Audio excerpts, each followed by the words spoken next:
মানুষ বৃহত্তর আন্দোলনের কর্মসূচি ঘোষণা করবে। আমরা কোন আন্দোলন দাবি, আমরা এই দেশের যত সরকার ছিল তার যদি জনগণের আকাঙ্ক্ষা পূরণ দিয়ে জনগণ রাস্তায় নামে, ততক্ষণ পর্যন্ত জনগণের রক্ত না ধরে ততক্ষণ।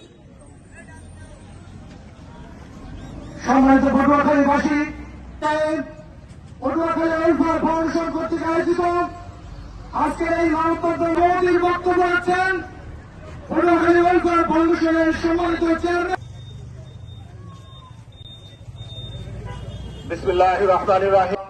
সয়লেন মহাসড়ক একান্ত প্রিয় সাংবাদিক মন্ডলী, আইন শৃঙ্খলা রক্ষাকারী, আসসালামু আলাইকুম ওয়া রাহমাতুল্লাহি ওয়া বারাকাতুহু।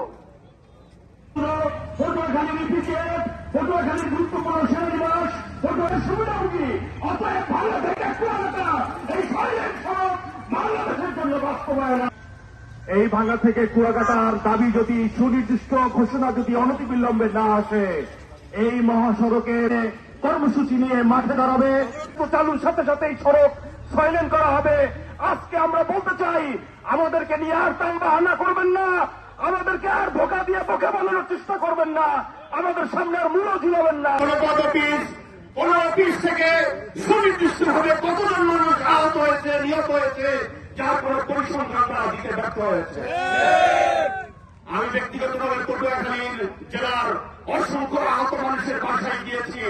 হাত নেই, পা নেই, প্যারালাইজড হয়ে অসহায়ভাবে মানবতার জীবনযাপন করছে। এই সড়ক আজ মৃত্যুর ফাঁদে পরিণত করা হয়েছে।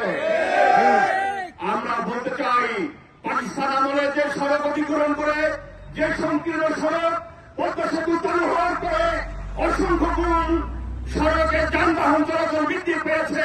বরিশাল থেকে লঞ্চ চলাচল আজ বন্ধ পায়। পটুয়াখালী থেকে মাত্র একটি লঞ্চ চলে, জনগণ বাধ্য হয়ে সড়ক পথে চলাচল করছে। কিন্তু এই সংকীর্ণ সড়কে আজ তারা মৃত্যুর মিছিলে তাদের জীবন তারা বাড়ি দিতে বাধ্য হচ্ছে। আমরা স্পষ্ট ভাষায় বলতে চাই, সড়ক দুর্ঘটনার শিকার হয়ে যদি